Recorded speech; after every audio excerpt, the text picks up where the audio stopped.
wonder if anyone sees me. Nobody's here today. What's going on? Usually, within few seconds, we've got number of people here.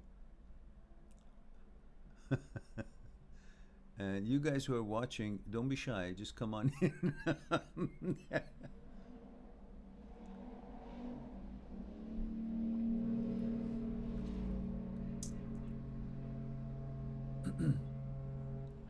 There we go. Bobby Necro found us. Bobby, what happened? It's over 5 minutes here. No soul is is around. I thought maybe I'm not being visible even more than what I've never been visible. So it was quite depressing as to what happened. Do I need tags for that as well? So Bobby Necro says, hello, Mehran, 39 Male UK. And we have Mesbah here. Is watching. Hello, Mesbah. I wonder, is it too late? It's only 24 minutes past noon here. And usually that's usual time I go live. But looks like everybody's either sleeping or busy doing something. Europe is about what? 8:30, 9 o'clock? That's not too late. And India, that's late. It's about 1:30. But North America is perfectly Sunday, or maybe they're doing their things, huh? Who knows? But this is odd. Misbah says, hello, Mehran. Hope you're doing well. Thank you, Misbah. Yeah, I'm sitting here and talking to myself, so I couldn't be doing better.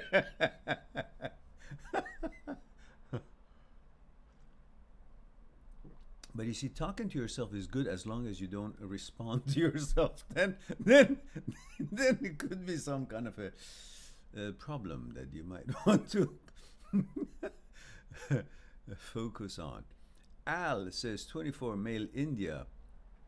Adarsh, how are you today? Hello, Adarsh. Good. Good to see you. What's going on in that neck of the wood? It must be late, about 1:30 a.m. What are you doing up so late? Al says, can you share a person breakup story today? If you don't mind. Personal? It's not going to be useful because personal breakup of mine, it's no different than most other people's breakups. But the point here is how I can help you guys. My personal story is not going to be relevant to most people here. It is your particular personal story that I'm interested to have an input in, help you to move on with your lives. That's the most important thing. Otherwise, in generality, you should focus on the fact that everybody goes through a breakup. Everybody gets upset and depressed and sad and all that. And everybody gets out of it and goes on and to bigger and better things and finds balance and happiness like you've never thought you would. But you all will, because we all did, and so will you.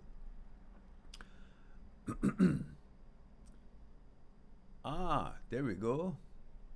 My Dixie something says, hello, call me James. Yes, that's fine. And you can call me Bond. Together we can make James Bond, right? He says, sorry for the silly username. That's all right. I couldn't figure it out what it is stemming from, but nevertheless, I've seen a weirder one, so don't worry. This is YouTube. People do what they want. So James, what's going on? James says, I was broken up with 14 days ago after a 5-year relationship. I still cry most nights. Is this normal? I'm a male. Of course it is normal. First of all, we have a protocol here, James. Since I don't see you guys, I can't figure out where you're tuning in from, a little bit about your nationality or cultural background that could help me to answer when you ask a question. or your age. I have no knowledge of that. So what I need is three simple things. At least your gender, how old you are, and where you're tuning from. In other words, the country you're in and you live in, you're raised in. So that will give me somewhat of a background. Gender gives me an information to appropriately tailor make my respond to that gender. And also age will tell me which stage of life you're at, and also where you're coming from gives me a little bit of a limited knowledge about your traditions, cultures, and so on, and perhaps mentality, or how your consciousness was put together, at least in some ways. So that's the least I can have here. And James says, I'm a male, 27, and I'm from the UK. All right, fair enough. Now, yes, you cry at night is very normal, and I'm glad you do that. Because when you do that, you actually are releasing all those stuff that is bothering you there, and you're getting rid of it, bringing new energy into you. You get hopeful and you feel relieved, and these are natural and good, normal way of dealing with something sometimes. But as to why you cry, that's something that we might want to address. Well, as you have just found my channel, which again, I hoped that people would find my channel sooner, and I'm trying to do whatever I can with the tags to make that happen. But as you have seen, the channel has over 1,500 videos. Almost anything that you think after your breakup, or any feelings that you might have after breakup, if you key in that on the search engine of my channel, type it in, there's bound to be a video or two or bunch of videos on that topic. So support is there for you until you're ready and you're out of your sadness, and you'll all be fine. I assure you that. That's not a new thing. You're not the first one, and you're not going to be the last one. We've all gone through it, and we've all come out of it perfectly well. Even though it might not look like it right now, because you're in that whole frequency of sadness, and I lost it, and this and that, and I'm not good enough, somebody else better than me, or who's sleeping with her, who's gonna do this, and all those memories, all that comes to your mind and makes you think like the world is crushing down on you. But believe me, nothing will happen, and nothing has happened to you. Absolutely nothing. You just can't see it. You just think it has happened because emotionally you're being charged and affected. And when you're emotionally affected, you think you're affected. You don't understand that you're emotionally affected because that's what you are. You're a human being. You're supposed to be emotionally affected. Otherwise, they wouldn't call you a human being. They would call you a piece of wood. So this is all good. And then you have created an image of yourself in your mind about you. Now that something has changed, you think, oh, people are not seeing me the way I would like them to see, because my image is not the same as I had designed it to be because of this incident, this happening. Now you're running around trying to keep that image together. Listen, the images are coming and going during the day hundreds of times. If you go to a store, you have an image of a shopper. If you work at the store, you have an image of a clerk. When you get on the bus, you have an image of a passenger. If you go to school, you have an image of a student. If you go to your mom and dad, you have an image of a son or daughter. So all these images, depending on what we are doing on that moment in our daily life, we adopt it and then we throw it out to the next thing that we want to do. We need a new image and so on. So these images worth nothing. They're just there for you to interact with life. And you create that. Now what has happened after breakup, really nothing has happened. All has happened is that you think your image, the way it was and the way the routine of your life was, is changed. And now you feel imbalanced. Look, why you're crying is not necessarily just because you're no longer with that woman that you used to have intimacy with and making you feel good and all that. There are many reasons for that. And one reason is that 5 years of relationship, that means you were 22 years old. At 22, you hardly know who you are, let alone knowing what kind of girl you really wanted. But nevertheless, at that time, that was your taste, that was your expectations, and that's what you needed.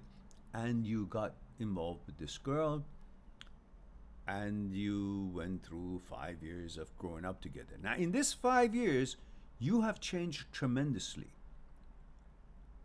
And you're not respecting those changes. You still want to hold on to something that no longer you might even want it, because you are now a different person than you were 22 years when you were at 22.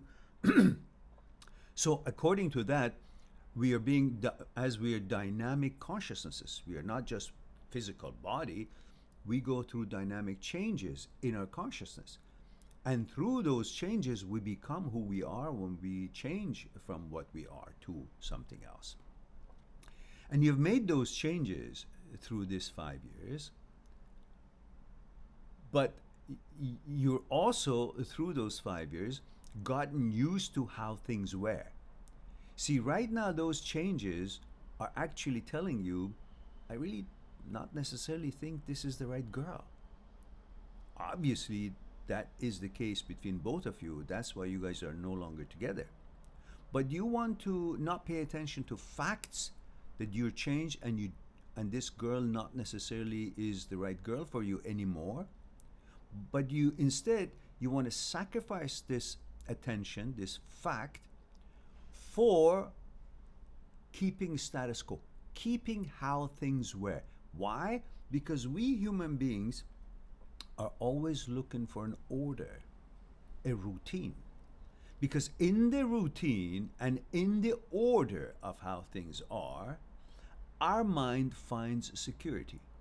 You see, our mind is not like the rest of our body. It's not like our fingers is hanging on from the wrist, or the elbow, or the forearm hanging on from the elbow, and this here, whatever it is, hanging on from the shoulder, and so on. And our ears are here, our eyes are here, our nose is here, and everything else we know where it is. It's our brain doesn't have a place in our body like everything else has a place in our body. So while these things can relax where they are and falling down, and that's their own place, our legs, our hands, our nose, our ears, and all that, they're all there and they're relaxed because that's their place. They have a place in our body.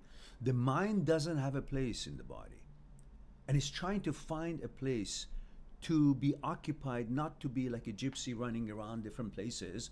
It wants a place, and it doesn't have that. The only place that it can find for itself, the way it can find a place for itself, is through a routine of things, through an order, a certain lifestyle, that it becomes a habit. And in that habit, in that order, in that routine, mind finds security, relaxation, finds a home. Until you teach it where the home really is, this is where mind finds its place of being, to hang his hat on. And of course, in my book, Me, My Psyche, and I, you can all go on my site, mindthatseekstruth.com, click on the ebooks and find the Me, My Psyche, and I. In that book, I've explained how to train the mind, where the mind should actually reside, so the mind and body will have coordination. So mind will have a place in the body. But until you read that, between chapter 32 and chapter 40, there's a chapter on that topic. But until you do that, this is what everybody's mind is trying to do: to find a place to stay, to be, to relax in the order of things. Now, what is an order? Order is created by the mechanical processes. Mechanical processes are the things you do in the day. You know, you get up, you have your tea or coffee, you text each other, or you get up together if you live together. You go to school or go to work, wherever it is. After work, maybe you have lunch together in the day. And after work, maybe you guys go, I don't know, do something, go to gym together or go some outing or whatever it is, or meet some friends. All the things that you do is mechanical processes. And through these mechanical processes, you create a routine in your life. This routine is that order where your mind finds security in it and resides and is content. Everything is good. Now, before you guys got together, met each other, you had a different order because you were a single person and you were doing different things. Mechanical processes were different. Your habits, the things you were doing during the day, the things you were occupied with, entertained yourself with, whatever it was different. So therefore you had a different order. Once you guys got together, you started doing things together. Therefore your mechanical process, the stuff that you guys were doing, became a dual. Both of you were sharing it, in most cases.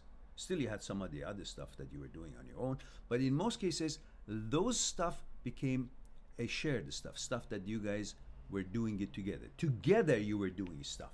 And because together you were doing stuff, you created a new order, a new routine, which in time replaced your old single way of doing things, single routine, single order. And after a while, you forgot your own before the relationship order. Your single order was forgotten, and the new order of things when you were in a relationship was your way of doing things, your habit, your routine, your order. And that's where your mind got learned, that's where I hang my hat. Now that you guys have broken up, the mind wants to hang his hat, doesn't know where. Why? Because that order that was based on two of you doing things is broken. Because you can't do all those things on your own and create the same routine because it was done by two people. It needed two actors to create those same mechanical processes happening, the experiences happening, and therefore the order would have been the same as it was. But now it's not because it's only one of you. Because you cannot create those things, your mind is kind of agitated, is looking around. Where can I hang my hat? Where is my home? Where was my comfort? Where was my routine? Where was my relaxation? That's one of the reasons that you are off balance, which makes you think you're off balance because she's not around. Not because she's not around.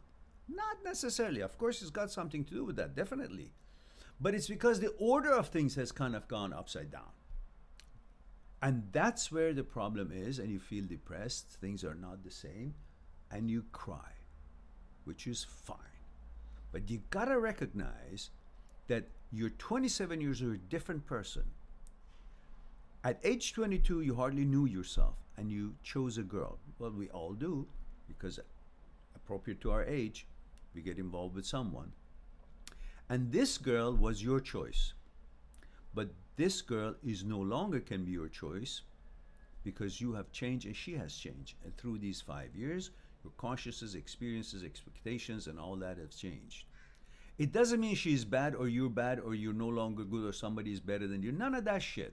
Because who died and left her in charge? That her choices will make you good, or her choices for somebody else will make you feel, oh, I'm not as good, because it's who you are and your worth and values depending on what she chooses. That's nonsense. But the point is, at age 22, you hardly knew who you are, let alone know what kind of girl you want. So your selection of a kind of girl at that age was basically based on hormonal. You're programming your gene. You're a heterosexual male, so you were programmed to want, pursue, love, want to get to know a heterosexual female. And so based on that, you liked that girl, how she looked physically.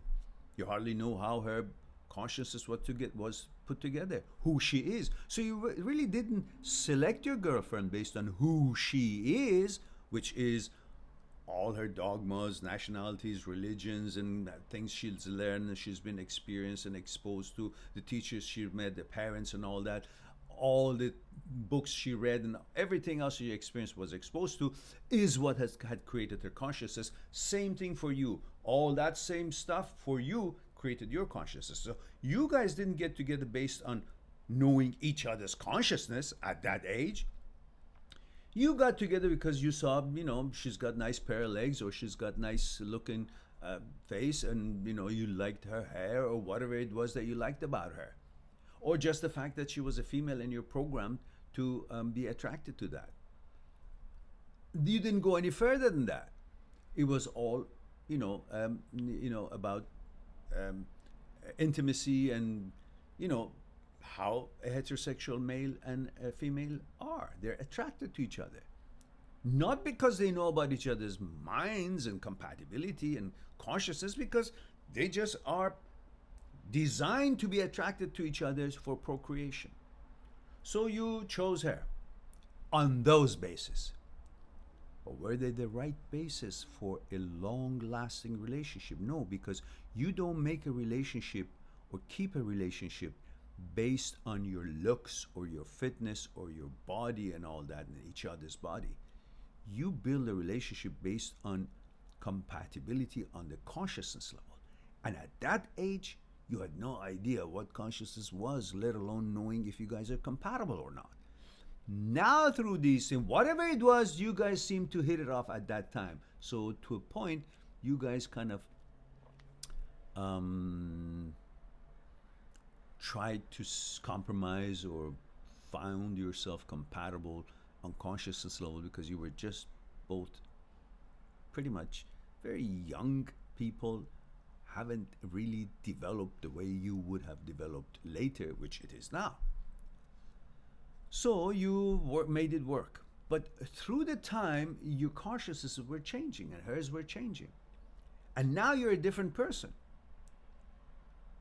And both want to go to different directions. You may think that she's the only one who wants to go a different direction, but actually it is both, because obviously the consciousnesses are not compatible as they used to be, because they were at a very primitive stage at age 22. Now they're in an advanced stage.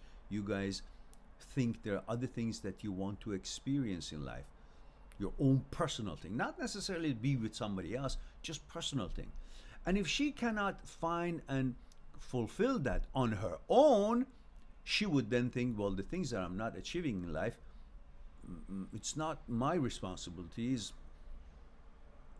his responsibility, her boyfriend's responsibility, and she's not taking responsibility for that, perhaps, I don't know her, perhaps, and therefore she thinks, oh, maybe I should just jump ship, go to another branch and explore other things. Maybe I find something that it is more to my stage of life liking or expectations. That all have nothing to do with you. That's her personal preferences. She can go wherever direction she wants. That's her right. You can wish her well and respect that. But it's not a signal to say that you're not good enough. It's just a different person, has different way of wiring things and things that are happening in her, and that she's reacting to what it is that makes her journey to be something that she hopes to learn or experience, or she thinks it should be. For 5 years, you guys were together perfectly. Now, you guys are a different person, and you respect that for her, and also respect yourself, for heaven's sake. Go on and find someone else that meets you at this stage of your life, according to her consciousness and yours, could be compatible better than last 5 years or your previous choice, and it definitely 100% and certainly will. It's just the fact that you're used to for 5 years for this kind of a routine, this kind of a order, so it's not going to be overnight that you're going to be all okay with it. Of course you're going to cry, and that's perfectly fine. If you didn't, I would have questioned it. It means what? You're not a human being, you have no emotions? Of course you will. So these are all perfectly fine, but focus on the fact that there's no shortage of women in this world, and that you're at a different stage of life, you're more sophisticated, and despite the fact that it might not look that, oh, I don't want anybody else, you want her. No, you just want the same routine, not necessarily her. You actually may want somebody and prefer somebody better for you. Better means what? means at least begins with someone who wants to stay with you and be with you and grow with you. She doesn't. That makes her disqualified. You shouldn't be thinking just because she left, you're disqualified. You're not good enough. You should be thinking the fact that because she left, she's not qualified and she's disqualified. She's not good enough with you. Why? The first condition criteria for someone being good enough for you is that she wants to be with you. She wants to stay with you, grow together, learn together, and exchange energy and exchange interactions. If one doesn't want to do that, then that's a deal breaker. It's not a indicator of that. Oh, you weren't good enough. What do you mean? Who is she? What has she accomplished in life that she is what? Suddenly all knowing, the good enough, that her choice of not wanting to be with you means that, oh, you're no longer good enough? What is that supposed to mean? Understand, this is the humanity, this is the human being's way of development. You guys were 22, it's now she's 27, or you're 27, whatever she is. You guys are changing. And that's okay. Everything has a duration, and this relationship had a duration. Now, don't turn it into suffering just because you want this to continue the rest of your life. How boring would that be? You chose a girl at 22 and that's it? That's the girl you wanted? You think that you were fully developed at 22, so you made your best choice and expected all your standards were met? No, you didn't even have standards at that age. That's why you chose each other. Now, you have a standard, so you should expect a different kind of a woman because you guys grew up. But it doesn't mean that you're not good enough or she's not good enough. It just means you guys are growing. That's part of being a human. So enjoy this for what it was, and the duration that it was, and look forward to another wonderful, amazing, which is going to be far more amazing than this ever was, because you guys were at a very young age. You didn't even know yourself, let alone to know what to expect from each other or from a partner. Now, you kind of have an idea. Even now, I don't think you're that ready. You're 27. For another 3-4 years, you still would be here and there. And then you know enough about yourself to know what you really are doing in life, what you really can offer, what you really can expect, and what you're looking for. So until then, enjoy your life, my friend. You just entered the normal realm of this universe, of this life experience. You're as normal as every one of us are. So relax, enjoy, focus on your life. Do not let it jeopardize your career, your job, or if you're studying, your studies. Those things cannot come back, but the relationship and all that, they'll all be replaced one way or another. You may not see it right now, but that's not your job. It's my job to tell you that you don't see it, but it's coming. Just because you don't see something is coming doesn't mean it's not existence. If you go stand in front of the ocean and look, there's no ships. Does that mean there's no ships in the ocean? No, there are no ships in your field of vision, but there are ships on the way towards that shore that you're standing. You just can't see it far enough. They will eventually come to your field of vision, the distance that you can see. So you may not see why this has happened, but there are all many other ships on in their way, other experiences on their way to you. So enjoy it, be prepared, continue your studies, continue your career. Don't allow this to destroy your career. That's where the money comes from. That's where the food is put on the table. Those are the most important things, which your next girlfriend is going to be looking for. It. Can you provide? Do you have means? Do you have a job? These are criteria. You don't want to lose those criteria.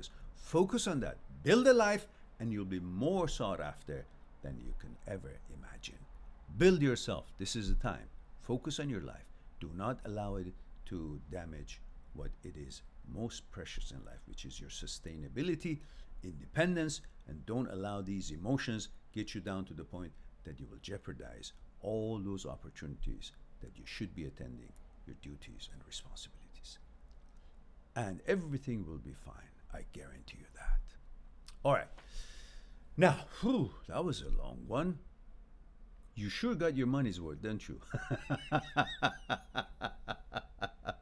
All right, guys, at least make sure you promote the channel because we are not visible, as I always mention. I'm trying to change the tags and do my best and make it all work fine.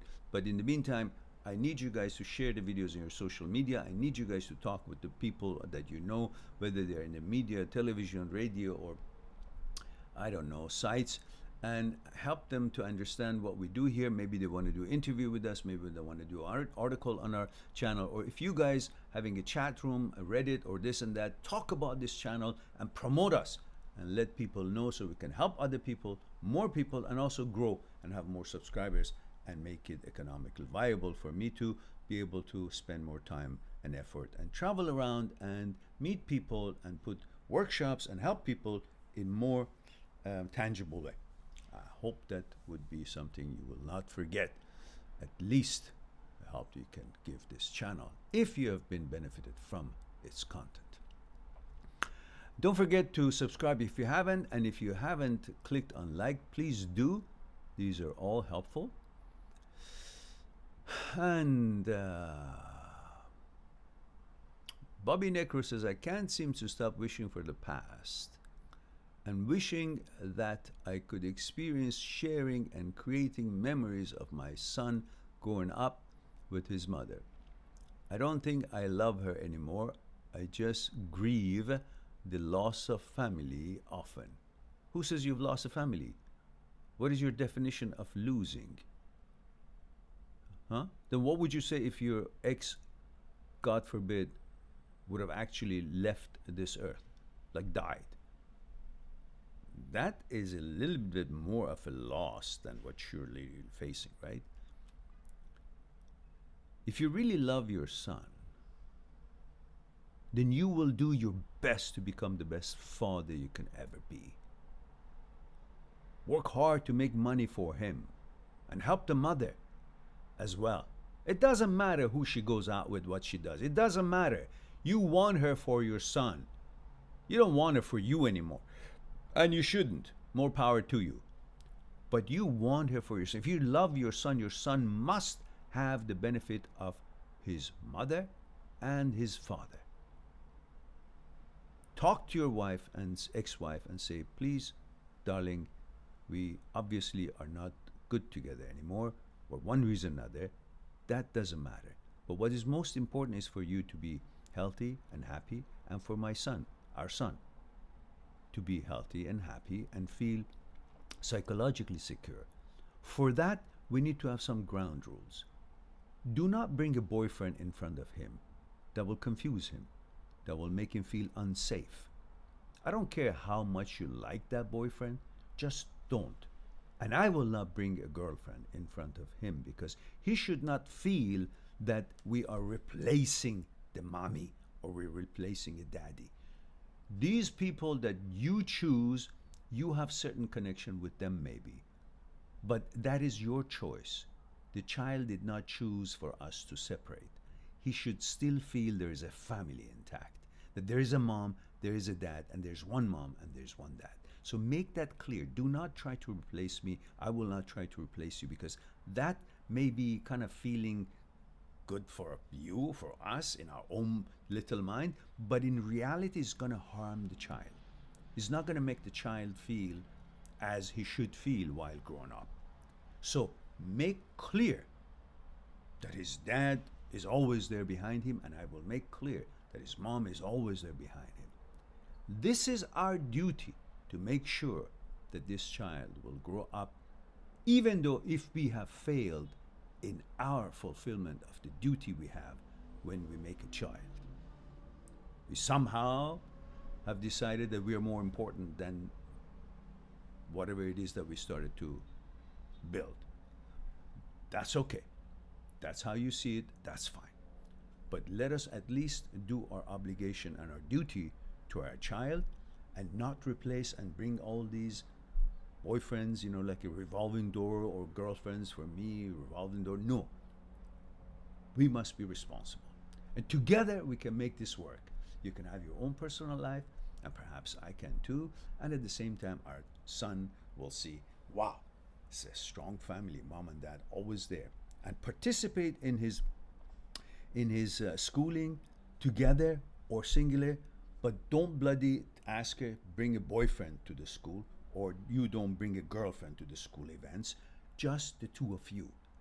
Give him, you owe it to that child to make him feel that everything is okay. If mom and dad are not together, but they're still all there, the three of us are together. That's your mission is. And if she doesn't want to understand that, too bad.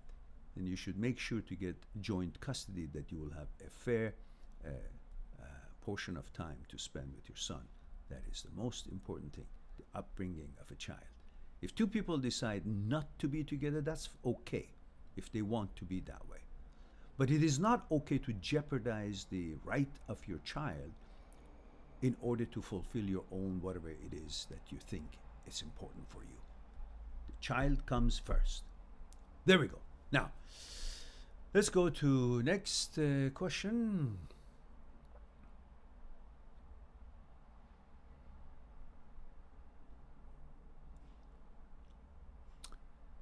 Loss of family, Bobby Necro says, often, even around 2 years later, I struggle with the fact that another man has taken my place.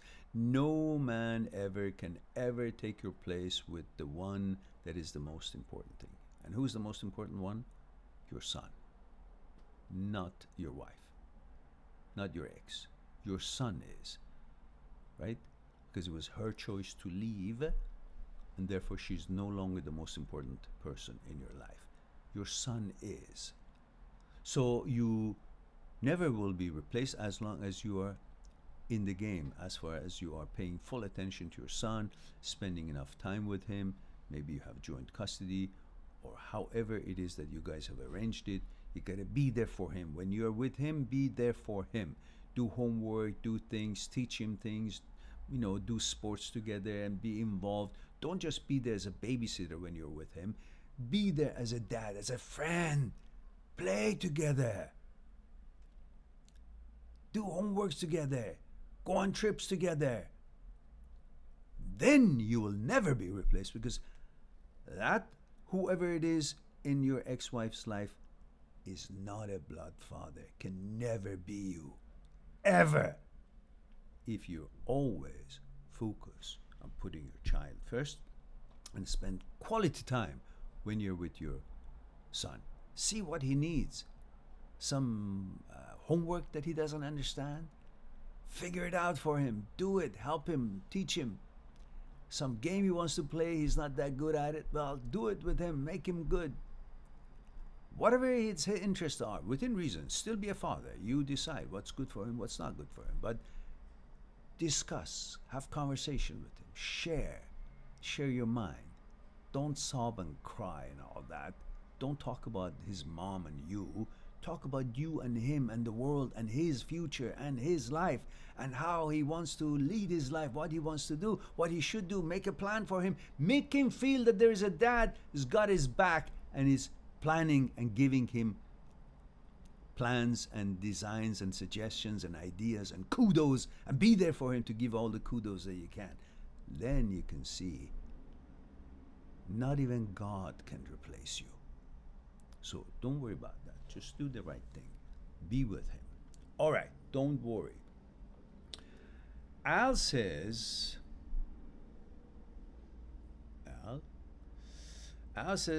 okay, maybe not a breakup story, but a little more about you.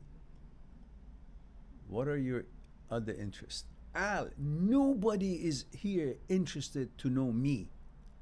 They're all here interested to get something to alleviate what they're going through. So I'm really not important. What I say that could be helpful is important. So agree with me that really I'm not the big part of the equation. How I can help you guys maybe is.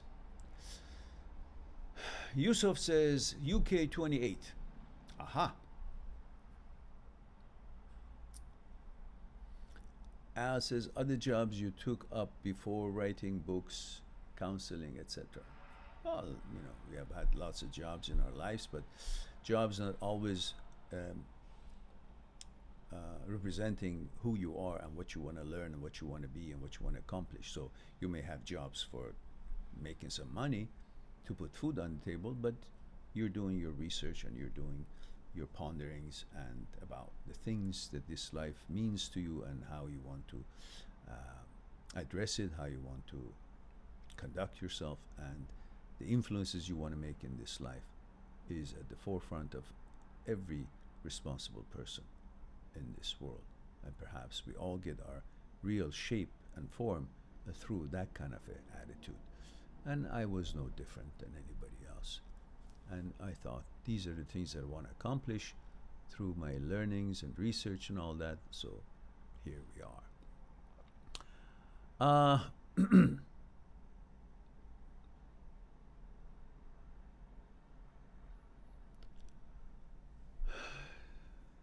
James says, thank you for answering. It's just so hard. I'm trying to make little improvements each day. Yeah, well, listen, sometimes it's hard to get a ketchup out of the bottle, but that doesn't mean it's impossible. If you want it bad enough, you'll be patient for it. So, or give up French fries for good. So listen, remember this motto that I have. I used to share this with my students when I was teaching martial arts. Before we started the class, we always said this, loud, all of us together. It's not important how difficult it is. It's important that it is possible. That should always be in your mind. There are many things in this life is going to be important. And many things in this life is going to be very difficult. But you got to focus on its importance, not its difficulty. So it's not important how difficult it is, whatever it is. It's important that it is possible. That's what you focus on. And then things become much easier, look different. Why? Because you concluded and you resolved.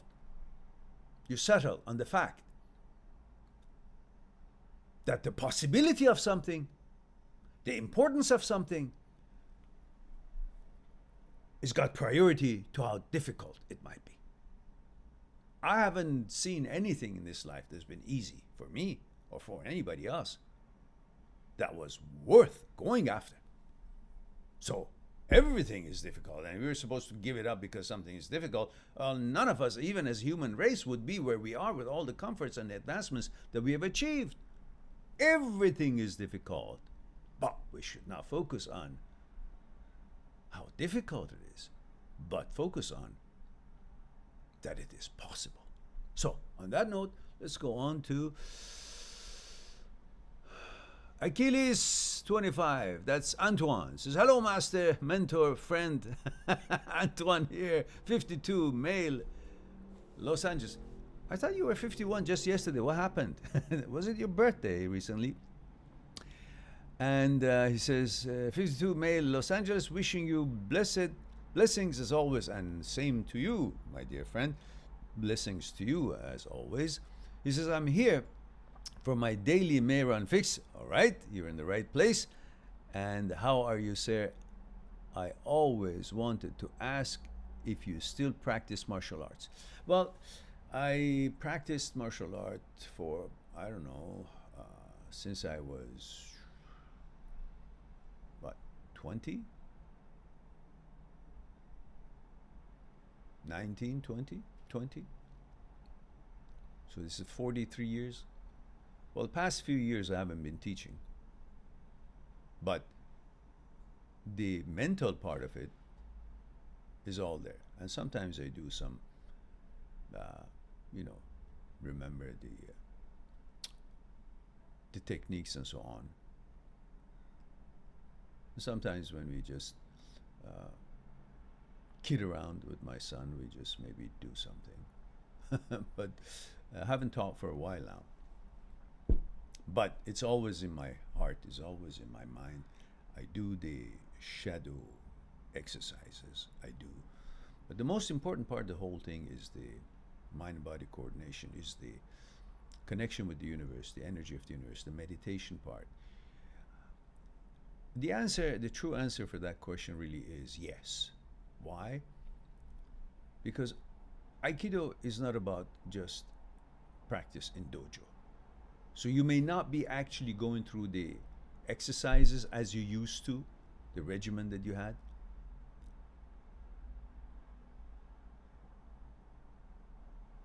But the biggest dojo in the world is life itself.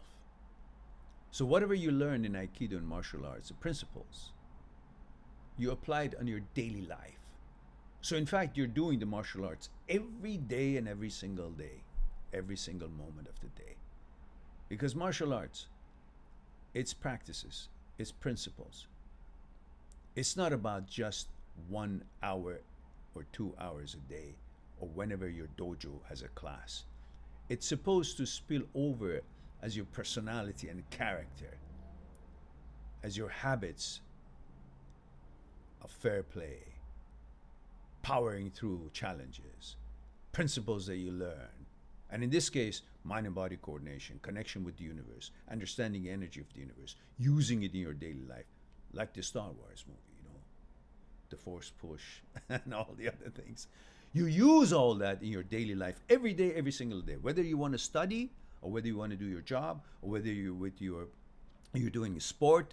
You use Aikido in everything. It can increase your scoring in your sports. It can increase your speed in running. It can increase your performance in anything. And I mean anything. So, in fact, you are practicing Aikido in your daily life, always, all the time, rest of your life. So, the answer would be yes. Yusuf says, what about live meditation one day? Yes, that we will do. I have been lazy and preoccupied with getting these tags together and getting the increase of the subscription and all that. But we will do that. Once I create a proper setting here, then I can set the camera low down and sit on the floor, and then we can all prepare for that and have a wonderful live meditation session, guided meditation. We will do that. That would be one of our mandates, one of the things that we want to do.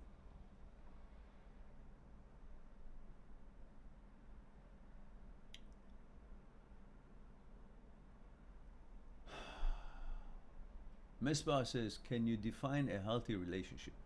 A healthy relationship is when you have built it on bonding in consciousness level, not just based on your hormones and aesthetics only, which is important, but not only. And understand that you're dynamic and the changes occur in your lives and your development as you go along. A healthy relationship is not one dominating the other one, but it also doesn't mean that one wants to defy every reasonable and logical thing just to prove that you can't dominate me.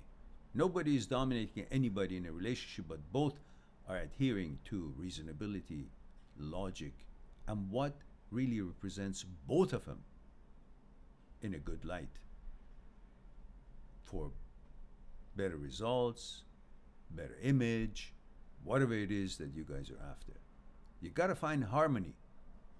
If you cannot find harmony and one brain wants to lead two brains, unless the two brains think that, yeah, that's a good idea, it should be a shared venture. And then, when everything is 50-50, nobody has a qualm about anything. My father taught me something in business. He said, when you want to negotiate something, as long with your partner, let's say you have a business partner,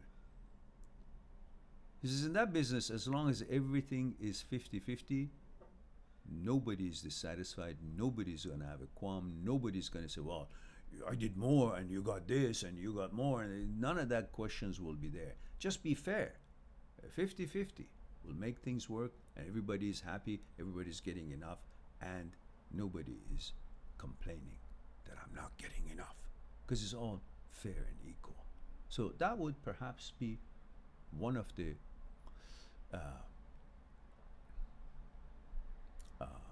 what is the description of a healthy relationship, at least to begin with. And James says, wow, thank you so much for talking to me about this. It means a lot. Well, good that you recognize it means a lot because it does, doesn't it? Now, don't you guys forget what I asked. Promotion of this channel is detrimental to the livelihood of this channel, or we will wither and die. I mean, I will, not you guys.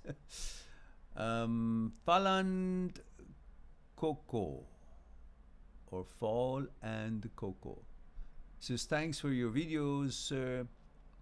They've been of great help. Tuning in from Morocco. Oh, hello dear. And he says, I was in a what? IDR? LDR? With my ex. What is LDR?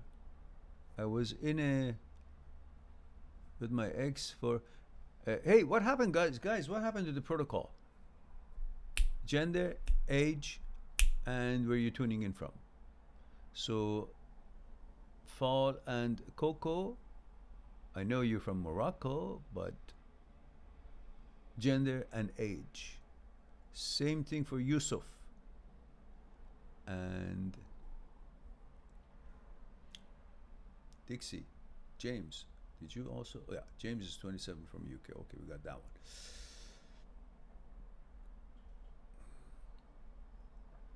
All right, so I need that info before I will read anyone's question. I need those three things. Let me get tough now. Aha. Fall and Coco says, male 25, sorry, it's my first time. Okay, so Fall and Coco, have you subscribed? If you haven't, click on the button, subscribe. And if you haven't liked the channel, I mean the live stream, please do click on thumbs up, and I'll go back to your question.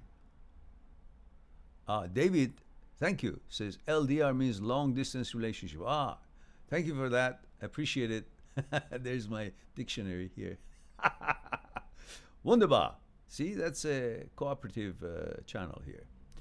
There we go. Now, so we go back to Fall and Coco says, I was in a long distance relationship. See how smart I am? LDR, I figured it out just like that. And nothing to do with David. Says, I was in a LDR, long distance relationship with my ex for a year. Before we lived together for a year. So it's 2 years. We tried to make it work, but a lot of issues, mistrust, jealousy, ignoring, arguments, made us break up 2 weeks ago. All right. So you are 25 and you were 23 when you guys met. All right. That's a reasonable amount of relationship, but it's long distance. Long distance relationship. Come on, guys, stop this nonsense. How can you have how can you have a relationship when it's long distance? Listen, it's mind and body. This is how our existence is. At least these two. Let's pay attention to these two. Forget the rest of the stuff that could be there. Our existence is in two parts, let's say, just two parts. Of course, there's, I think, three, but we'll just say two. Mind and body. They each have their own rules. They each have their own needs. You can't be sitting down and keep thinking, hamburger, hamburger, hamburger, hamburger, and then feel full. No, maybe it'll help a little bit, but you might actually get even more hungry. So, because you can't be just not adhering to the rule of body, which wants sustenance and food, physical things, and then expect it to be fulfilled because your mind conjured it up. And you can't be just eating 10 hamburgers and feel that I'm very strong in my mind. No, you'll just bloat and you maybe have to go to the bathroom. So it won't help your smartness, it won't help your brainwaves, it won't help your connection with the energy of the universe. It won't develop the strength of your mind. The power of your mind is not developed that way. So they each have their own needs. They each have their own rules. Now, when you come to relationship, you gotta observe both. if you're in a long distance relationship, okay, mentally you see each other all spiffied up in front of Skype, and then you talk nicely, I did this, and you all look good, and you just, you know, long for each other because obviously there's a physical attraction as well. But you can't fulfill the physical part but you always linger. So you're primed for a physical interaction, but you can't because it's long distance. Even if you see each other once in a while, still not enough. So what's going to happen? You're primed to want that. You're poised that you want it, but you can't have it. So what are you going to do? You really want an apple, but you can't have an apple. You really want an apple, but you can't have an apple. So eventually you're going to go have a plum because you want to have that experience of eating and tasting all that thing that you think apple is. You're primed for it, like you're being teased in a way.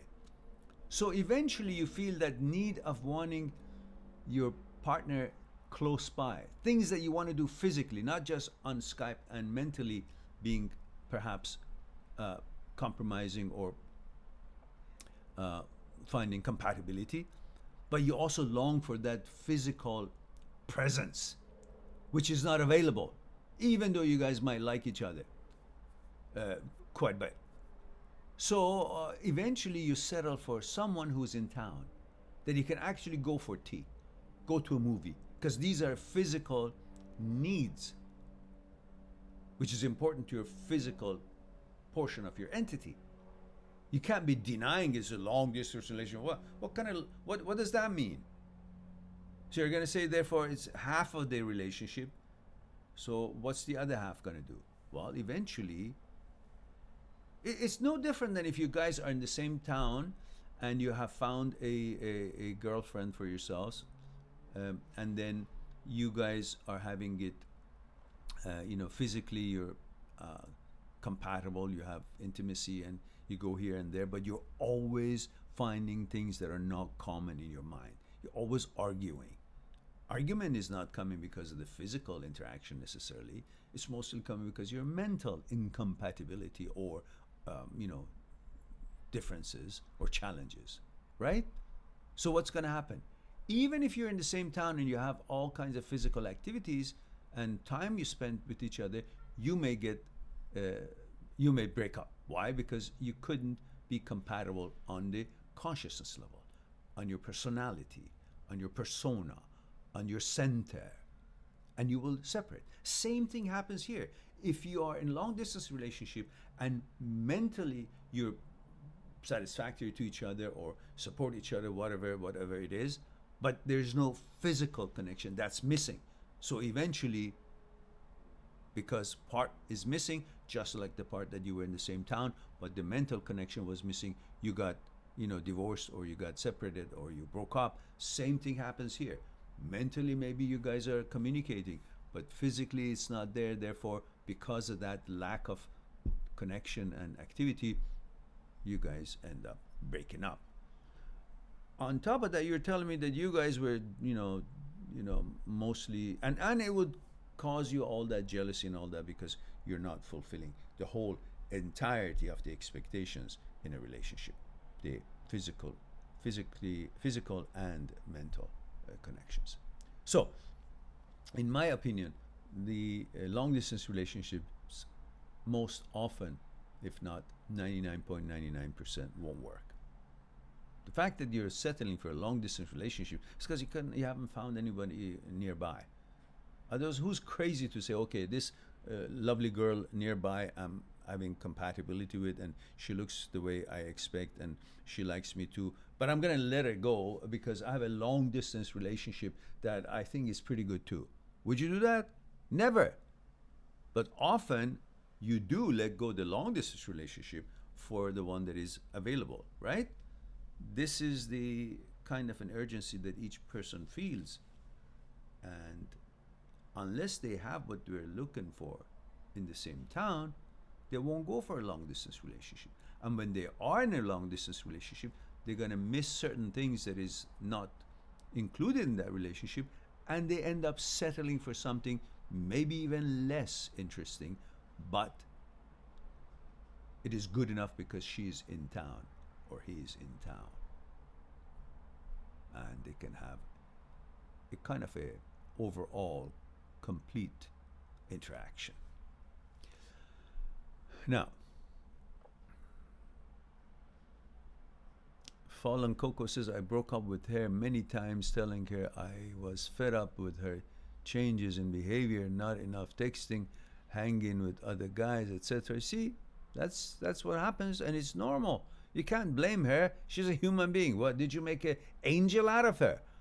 Or you thought that she's going to turn into what? Something that is not reasonable to expect.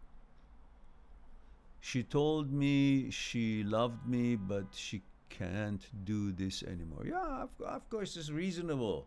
You can't do it either.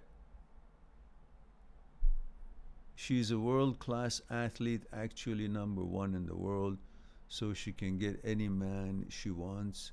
It sucks because she really showed me she loved me very much, but my actions and her now friends have made her steer away from me.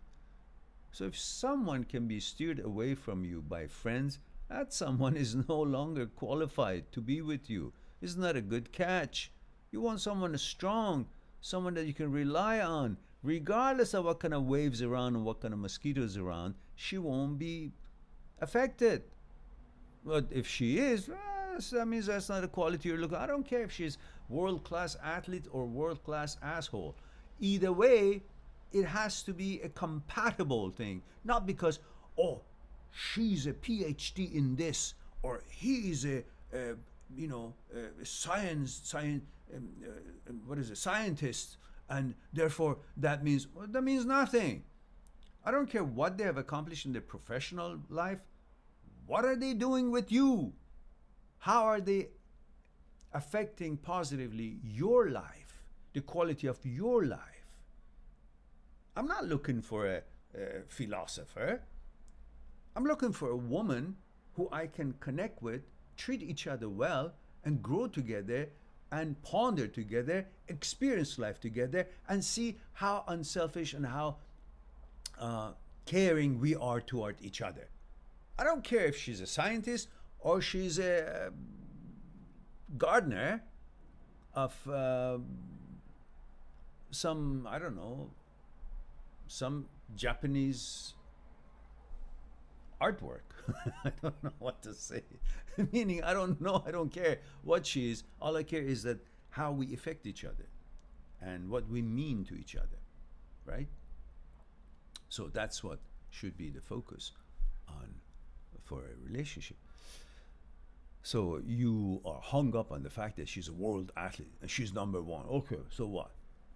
She can have any man she wants. Okay, big deal. So is that what you want her? Because she can have any man she wants? Why? Why? Who's died and left all the wisdom of the world to her?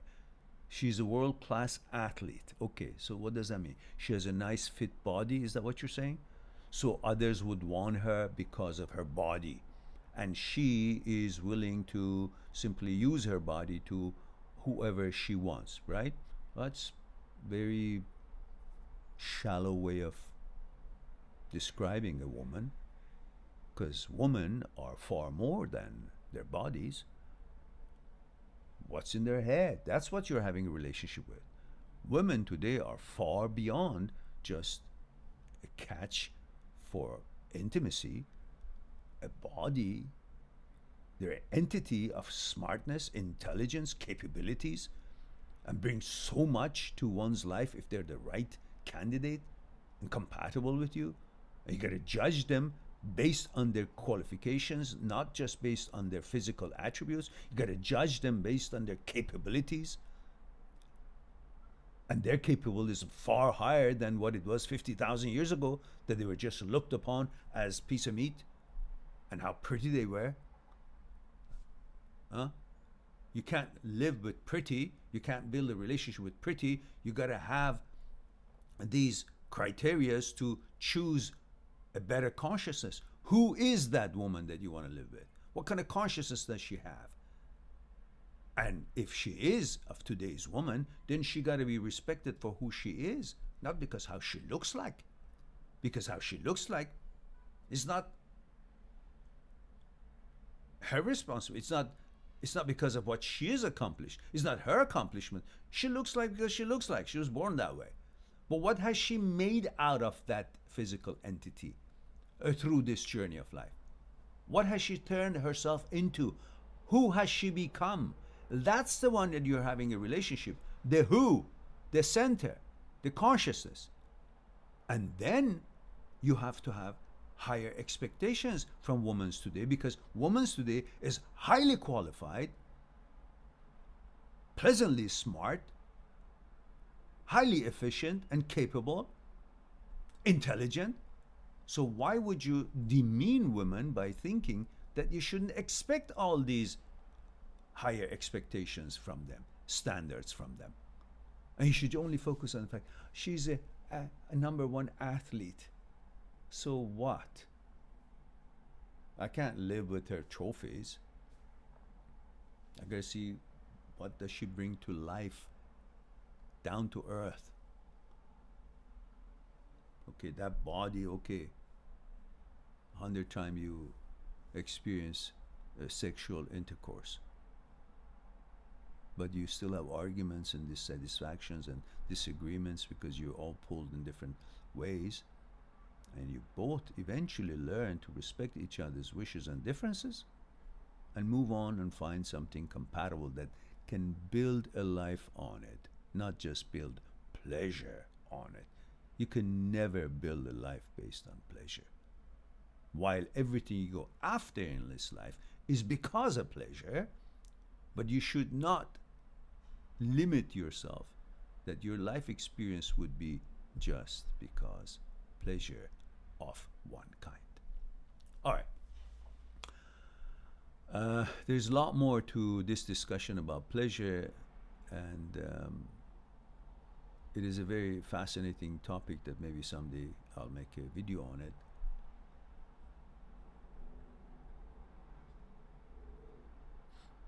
And that's basically what our mind is busy recording, because it's in pursuit of pleasure. Anything that you see, you record because you want to keep that pleasure. You record because you want the pleasure. But when you focus on something thoroughly, 100% attention, all the nitty-gritties of what's happening, rather than focusing on the pleasure that it brings you, then you will not record it. You will just be with that event totally, thoroughly. And you will not turn that event into a toy or into an instrument of pleasure, and hence record everything about it. That's why we record things. Because knowledge brings power. And that knowledge is knowing something is pleasure. And that power is pleasure. Everything you do is for pleasure. That's why you record everything. And you want to know things. Anyhow, within reason, we're digressing. So let's go on to next. We'll talk about it some other time.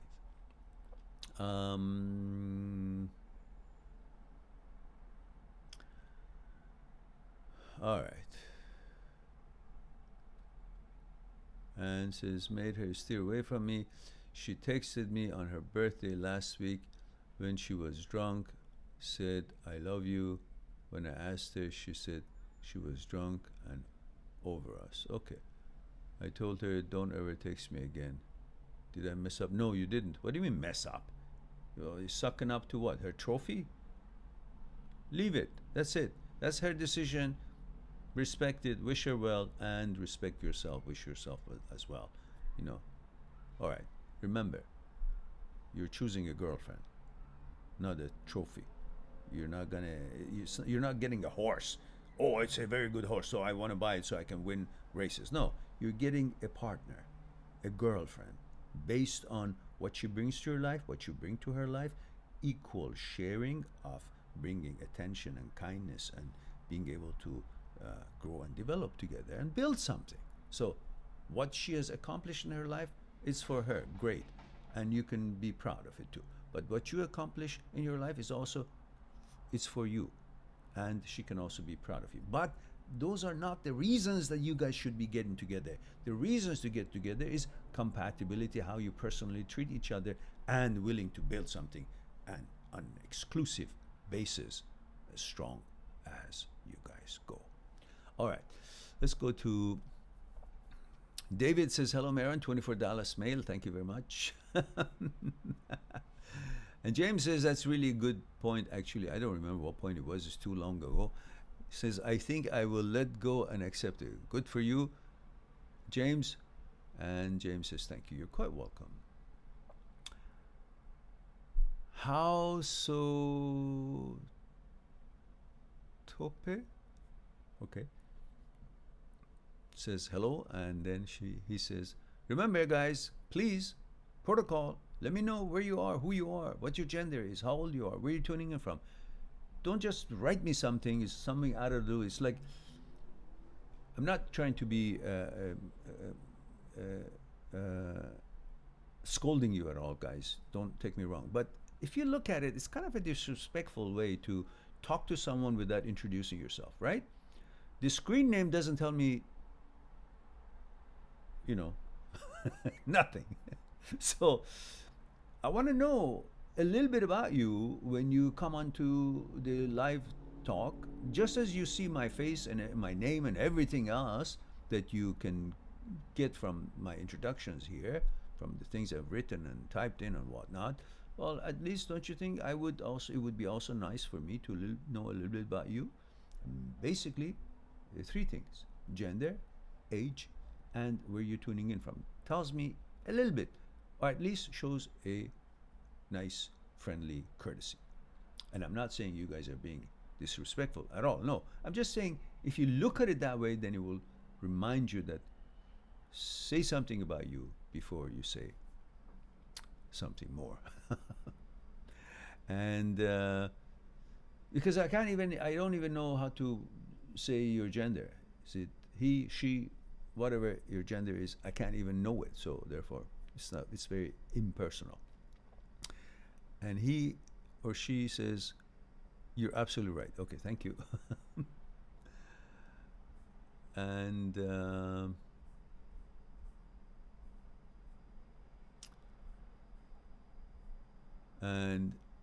Antoine says, I had a birthday. So I caught you.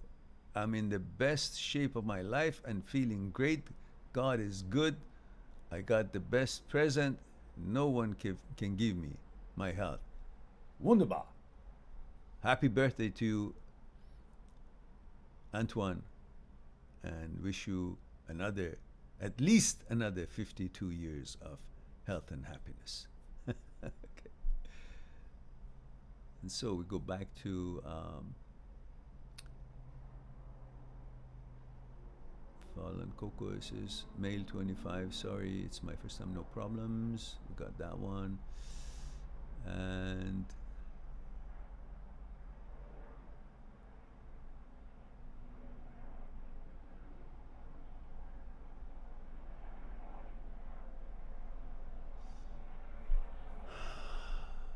Fall and Coco says, these are some powerful words. When can we donate? Oh, well, great. You can do Super Chat, or you can go on my, my site, mind@6truth.com, and buy a book or buy an ebook, whichever or make an appointment to talk to me on Skype if you have some issues you still want to address. Or maybe Patreon. I have a Patreon account which it's never been used. It's brand new. No one has donated anything into it, so you can. It's right there. If you guys are looking for unused Patreon account, it's right here. It's right here. Unused, first time, never used before.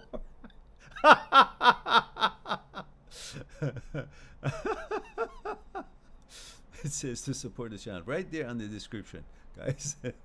Okay, and thank you, Fall and Coco. See, I gotta get used to these questions because nobody asked me about this question. How can I donate? What? Donate? What? The only thing I know is Super Chat, which I once in a blue moon I can some out of it. I think people think I'm very rich, and that's why they don't want to help out. No, guys, we need subscribers, we need money, we need everything.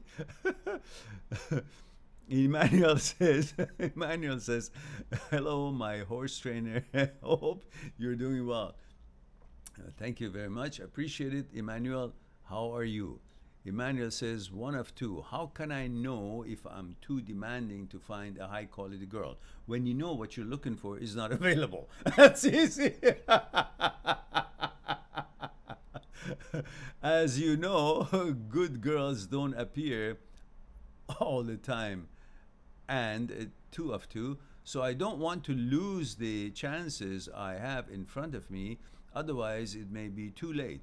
You know for sure that the clock is ticking. Look, you can't wait always say, because if you want to look for, is there anything better, then you will always never choose anything. It's like going to a restaurant and seeing, okay, maybe I should wait until the chef changes the menu. Maybe there will be something better. Well, you go hungry while you're waiting, right?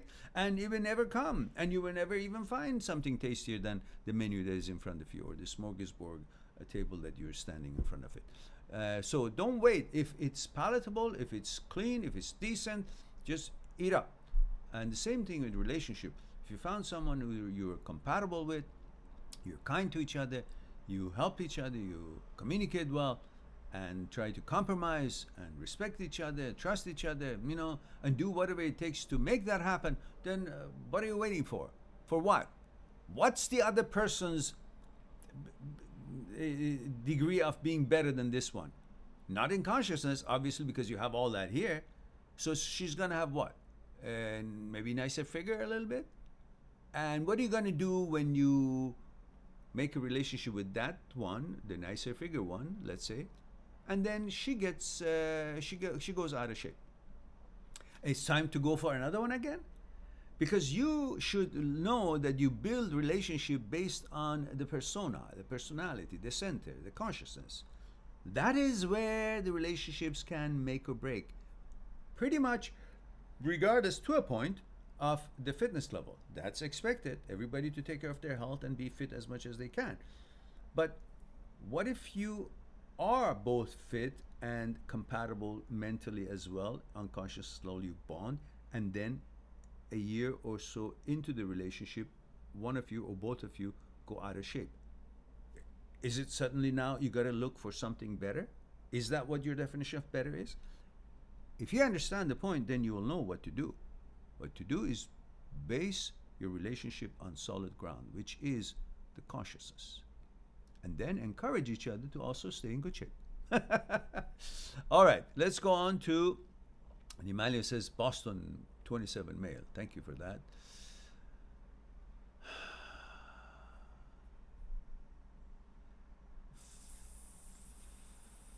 Fall and Coco says, by the way, you look just like my old Aikido sensei when I was a kid. I can see the composure you got from it. Okay, good. Who knows? Maybe you were my student. When was that? Where was that?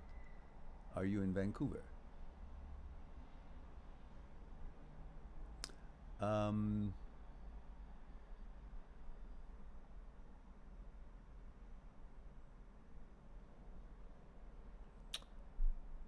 Falankoko says, I did, which means you clicked on the like for the videos. Says, I love your videos. Great, thank you. Delighted that you do.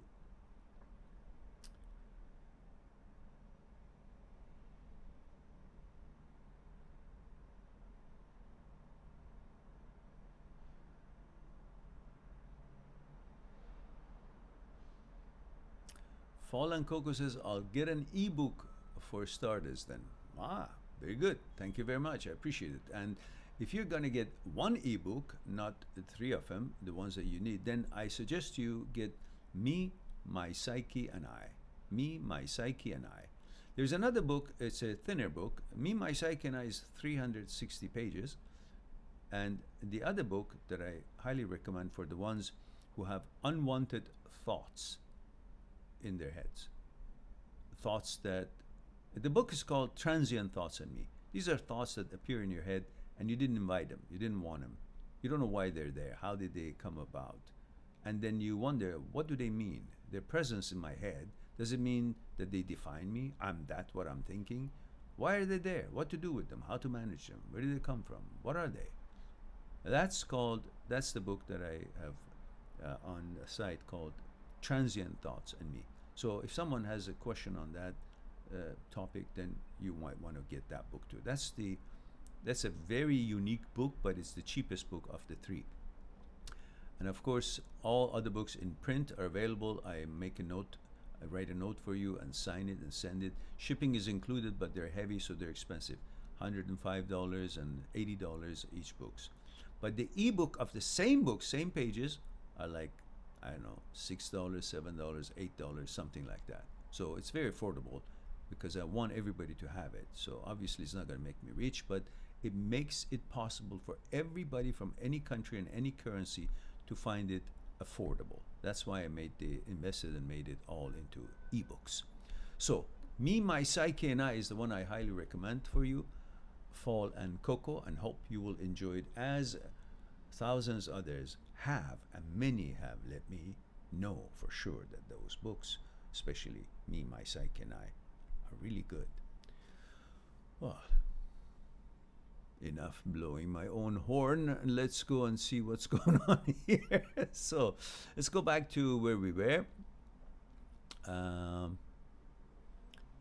David says, I got that one.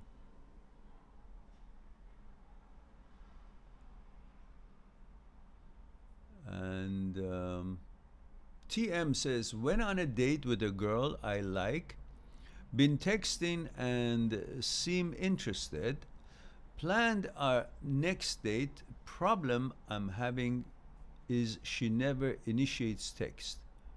When I try to flirt, she ignores the text. Then don't flirt. Wait, be patient. Get to know her better. We boys sometimes go a little bit too fast, not because we're disrespectful to the girl, because we are excited about this whole thing. We kind of are interested and want to show our interest, and we become too friendly, and our text may actually represent that, reflect that, and yet the girls are not made that way. They're more reserved, and they want to get to know, feel more comfortable and safe, and at the same time, they may want to reciprocate the same way, but they don't, because they don't want to lose the image they have created in our minds about themselves. So therefore, they become more reserved, and they wait. And in that waiting and being reserved, if you become a little bit more teased and you continue even more, then you become a little bit seem too interested, which is one of the reasons that they will back out. Same girl that you liked you and didn't text you back for the flirting and all that, just to keep a good image until it's the right time. When you keep doing it, that strategy of her or reaction of her will turn into actually no longer interested, because most girls don't have that much confidence in themselves. And when they see you actually coming at them a little bit too strong or too interested, they think, why is he so interested? I'm not that hot. I don't think much about myself, because all they see from themselves, most of them, not all of them, most of them, is their figure, and they don't think much about themselves other than the fact that they have a nice figure or they have a pretty face. But internally, they know that they're not offering anything else or much else. If that's the case, if that's the kind of girl that we're talking about, then she would actually question, why is he so interested and coming after me? I don't think I'm really, because I really don't have that much expertise in anything, or all that together, and know really what I want in life and all that. So why is he so hung up on me? Well, then maybe he's not much. Because if he is actually interested in someone like me, who I don't think myself that I'm much, but he's interested in me, and I don't think I'm much, therefore he might not be much. Therefore, I don't want someone who's not much. Suddenly, the whole thing turns around. So, be patient, cool it down, and simmer down, and don't send text anymore until you guys maybe go on the next date. Do not go further and faster than the next state. You simply, close to the date, you text and say, okay, I don't know, whatever your arrangement, I'll pick you up at a certain time or whatever, or just simply whatever has to do with the preparation of the date. Nothing more. Then when you guys see, don't try to be a clown. Don't try to entertain her as if you're there to entertain her. You're there to get to know her and qualify her. See if she's qualified. Not because how she looks. That's not enough. At age 25, maybe, what is your age? Tim, TM, I call you Tim. Did you forget to let me know? No, there it is, TM. 34, check, okay. So, what was I saying? I forgot. Guys, for every comment and follow-up, always make sure those 3 codes are there. Gender, age, and where you're coming from. So it will keep me in tune of following up your questions and follow-ups and so on. So I don't have to look for it. Oh, how old was he? Should I say this? Should I not say it? Does it make sense to him or not? Stuff like that. So, so that's it. Cool it until you guys see each other. So you're there to get to know each other, not and qualify her. See if she's good enough, and not just because she looks pretty. That's a big part of it. I understand that, but also remember, just as pretty as they might be, you may actually break up very soon, because if there is no substance, if you guys are not really hitting it off on consciousness level, you both will feel that it's not working. So in the first few dates, don't just try to be an entertainer. Also have respect for yourself. As you have respect for her, have respect for yourself. See, what's going on. Not too serious, but just a combination of being nice, being funny, at the same time being intelligent, being interactive, and also finding to know where is she at. Unless you don't care, you're just there for the party. Well, it's going to be a short-lived relationship anyhow. All right. Sandy says LNPINO. Are we into codes today? Let me talk to MI5 and see if they have the code breaker for the James Bond.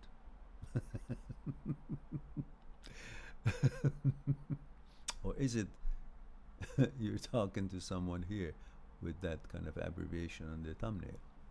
I don't see that here. Therefore, I take it that's just a mistype. Mistype? All right. Fall and Coco says, this is so true. You know me more than I know myself, lol. Okay, good. RLT Berry. RLT Berry. Okay, I'll call it Berry. Berry, 42, male, Northern California. Oh, thank God, finally somebody. Thank you very much for that. 42, male, Northern California. Was that so hard? It reminds me of Austin Powers. Was that so hard? Thank you for that, Barry. 42, male, Northern California, long-time viewer. I appreciate that. Delighted to hear that. Hope you have subscribed, by the way. And hope you guys have clicked on like already. All right, so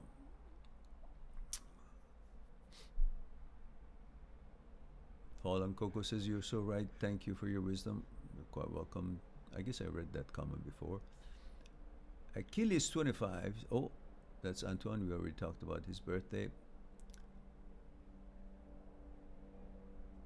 Fallen Coco says, actually, she's not fit. She's a shot putter. Ah, she's a shot putter. Ah, I see. So, the best she can do, she throw you far away that you can't come back. So what's so special about that? Shot putter, that's I would run away, because if she gets angry, she can really throw you away. When we met, he says, she was just out of college and broke. I helped her financially and motivated her. But that doesn't matter. You're right. Yes, of course. It usually happens when you meet someone who's at certain kind of disadvantage and you help them. There are many kind of people, but there are two kind of response to your attention and help in such cases. One kind, whether it's man or woman doesn't matter. Whatever the gender is the same. Whether the girl finds a guy who's in trouble and helps her, helps him, or whether a guy finds a girlfriend and she's not in the best time of her life and he helps her to get her feet back on the ground. Whatever the relationship is, there are two responses usually. In first case, let's say in your case, or let's say I say a case that I met this airline stewardess when I was flying from Germany to Vancouver, and we became friends and talked about life and so on the flight. And she told me about her relationship with her boyfriend and how she helped him to overcome certain challenges. And when the man was successfully helped and dealt with the challenges and thrived and became confident and dealt with that particular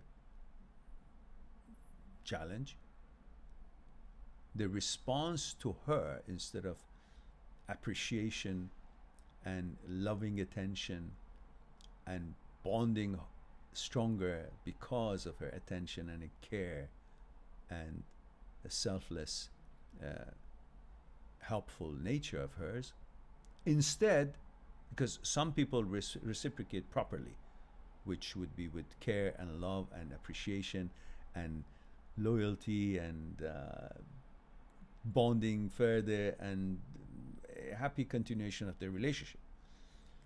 But in this case, this guy, the way he responded was he broke up with her. Why does that happen? Because many people are of weak mind and negative energy and sad characteristics, which means they say, now that I'm not in trouble, I don't want anybody who knew where I was to be around me to remind me that I owe her something or that I wasn't in this shape that I am today all the time. So they kind of cut off the relationship so he can go somewhere else and pretend that he was always successful, that he was always like that he was always had no challenges, he was always on top of the game, and he was always managing and wise and capable and whatever. These are the people who are pretty much scumbags, that they cannot be gracious enough to appreciate a helping hand, support. And that stewardess that was telling me that story, she had spent money, she had spent time, she had found specialists, she had made arrangements for the boyfriend to go and see these specialists and therapists and speech therapists and so on with the problem that he had. And she invested time, money, and effort and love to help that guy to overcome whatever it was that he had to overcome. And he did. And the way to repay her back, the first thing he did, broke up with her. So anywhere else he goes, nobody knew what problems he had. And he would just create this new image of himself without having to be in the appreciative mode, or without having to be realistic and actually appreciate the one who actually pulled him up. So these are the two kinds of people that you can find when you help them. But you shouldn't focus on that, should you? You should focus on the fact that you help them You should focus on the fact that what you should do is the right thing, which is helping people that you love, that you like, that you care about. And regardless of if they reciprocate or not, that's their shortcomings, not a reflection on you. So if she's now creating all these hoopla and so on, part of it could be because now she's successful, she's on top of the world and all that, and she wants to create that image, escaping her incapabilities of facing fact and trying to escape from something that should be should be a point of pride for her. She's turning it into a place where she should run away from. So she's running away from you. So that's not a reflection on you, it's a reflection on her. Having said that, let's move on to Antoine. Antoine says, Mehran, financially I'm set. The only thing missing is a relationship. Oh, I'm the other way around. No. No.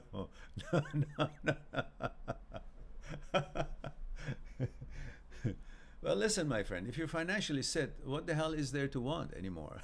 You don't need to you don't need to ruin all that you're set by being in a relationship.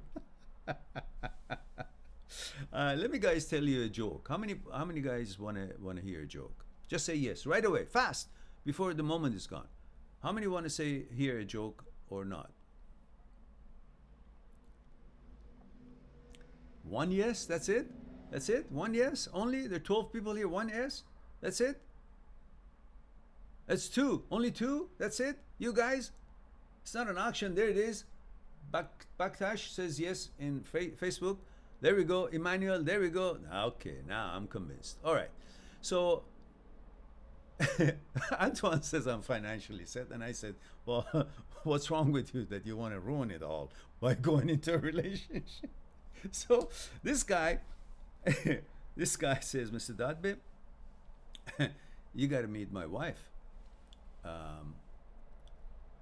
She's an amazing woman. And I said, well, if you think so highly of her, I mean, I guess. He says, yes. She's responsible for me to be a millionaire. You got to meet her. I said, for sure, if you think she's that highly effective, of course, by all means. And I said, by the way, what were you before you became a millionaire? He said, I was a billionaire.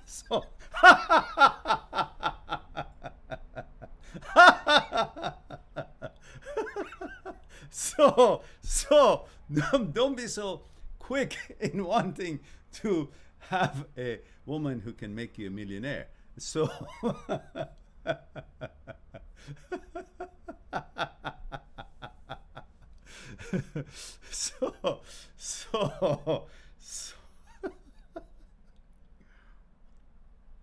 so what's wrong with you now? Antoine, so you're setting pretty, don't mess it all up now. All right. That was a joke, of course. And Antoine says, women are so materialistic. Oh, you don't say. Of course, this is with all due respect with all women. We're just joking around here, so don't think that I'm not for you. I'm just having a little fun here with all of you. So we're all laughing together, not just the boys. We're just hoping that everybody's laughing. And don't worry, girls, I will get on the case of the guys too once in a while. So just stay with me.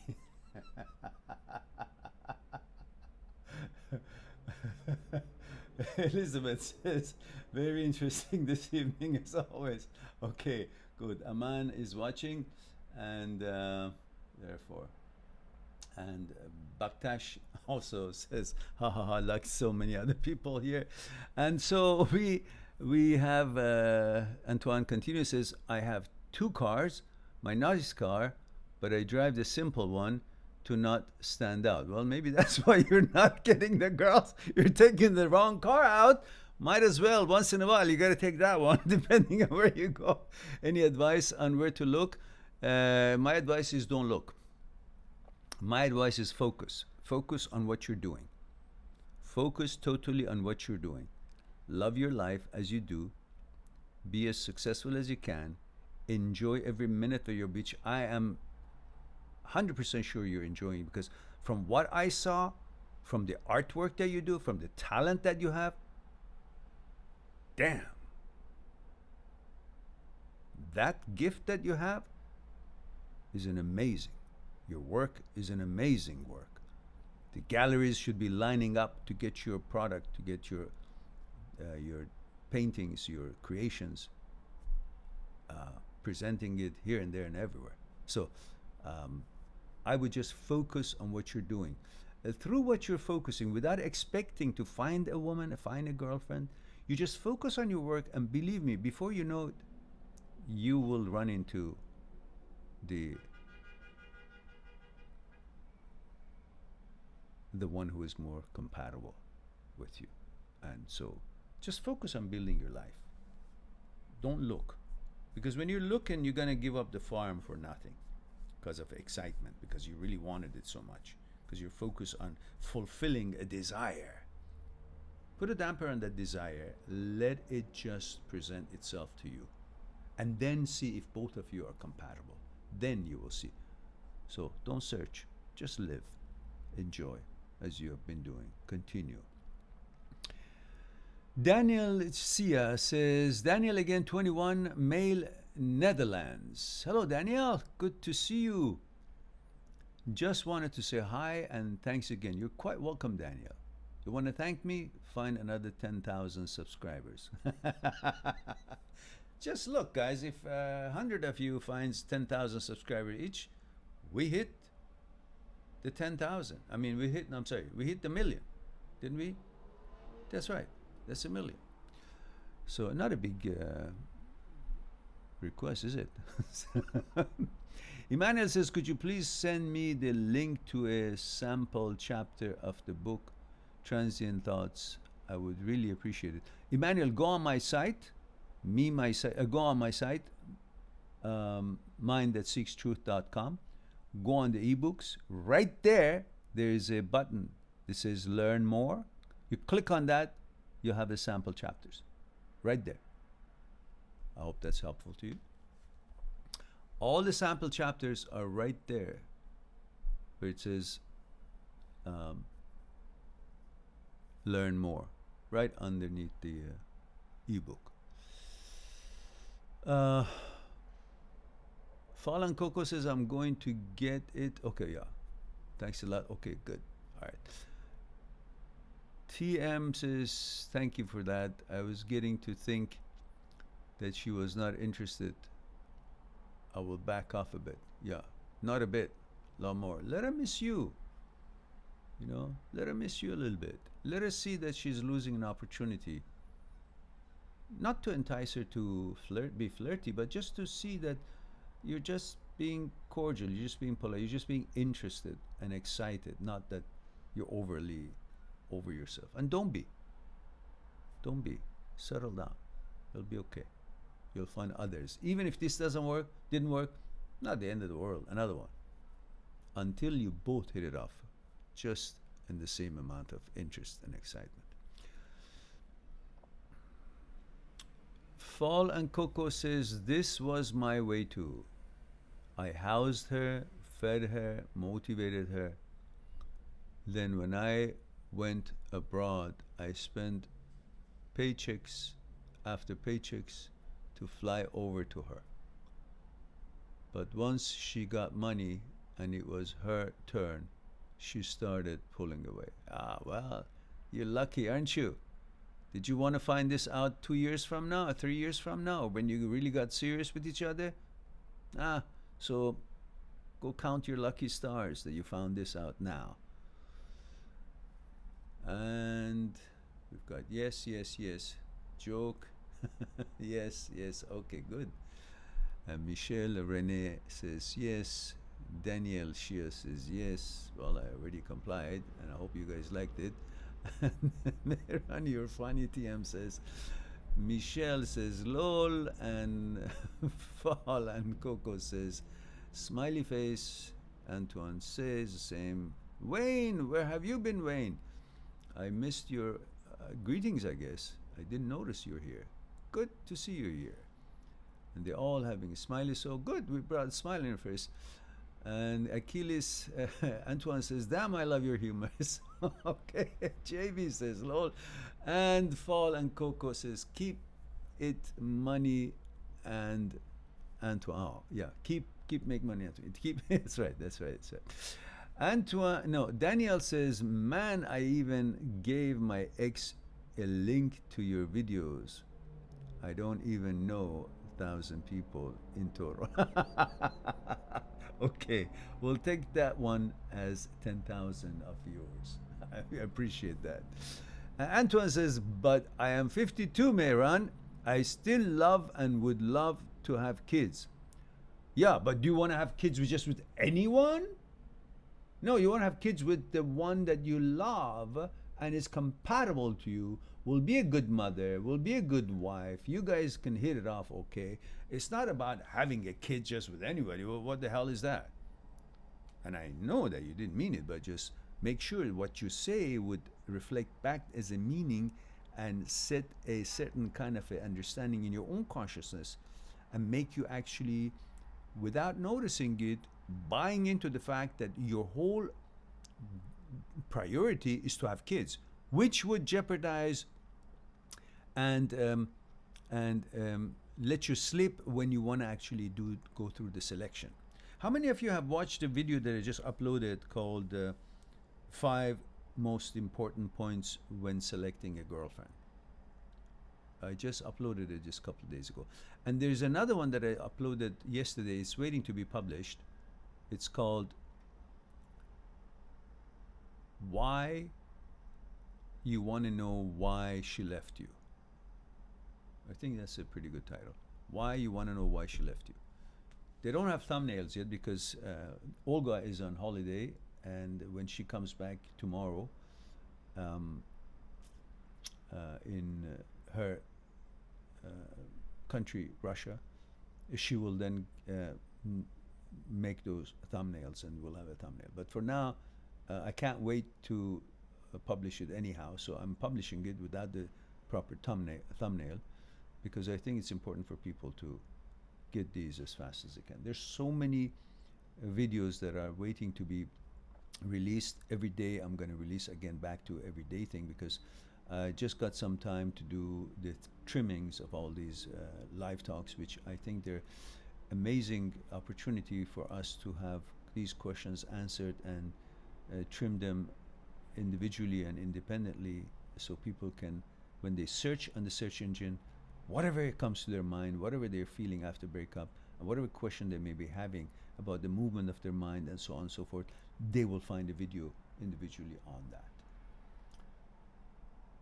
Elizabeth Ann says yes. Elizabeth says they are shy.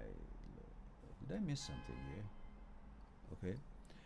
And so Antoine says, but I'm 52, Mehran. I still love and would love to have kids. Don't you think time's running out? Well, you know, it depends on how you think. Time running out? Maybe. Not for having children. I mean, I know men around the world that they had another child when they were 95-year-old. So that's a possible. That's not saying it's not possible. But what I'm saying is you probably want to have that youth and energy to run around with them and help them and to be part of their lives as they're growing up. I understand that. But that should not jeopardize your attention to the quality of the person that you're getting into a relationship with. Because that excitement and focus could actually blindsided you while thinking about having children. Then you may forgo many red flags that you could be seeing because you're totally focused on that one particular goal. So I caution you to be a little bit more patient. I'm sure you will find someone but focus on your career and fulfill your life with that. And the right woman will eventually present herself, and you guys will see if you're suited for each other or not. But don't rush into it just because you're set out on some goal.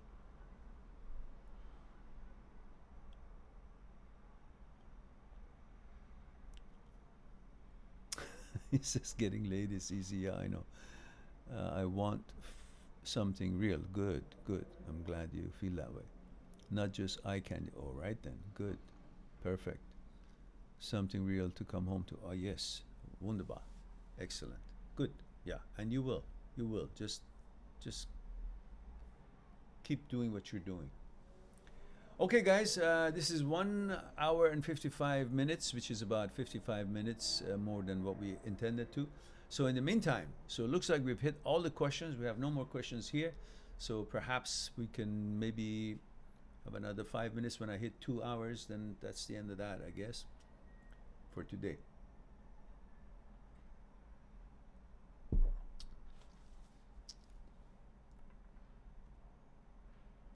Antoine says, thank you, sir. You're quite welcome, Antoine.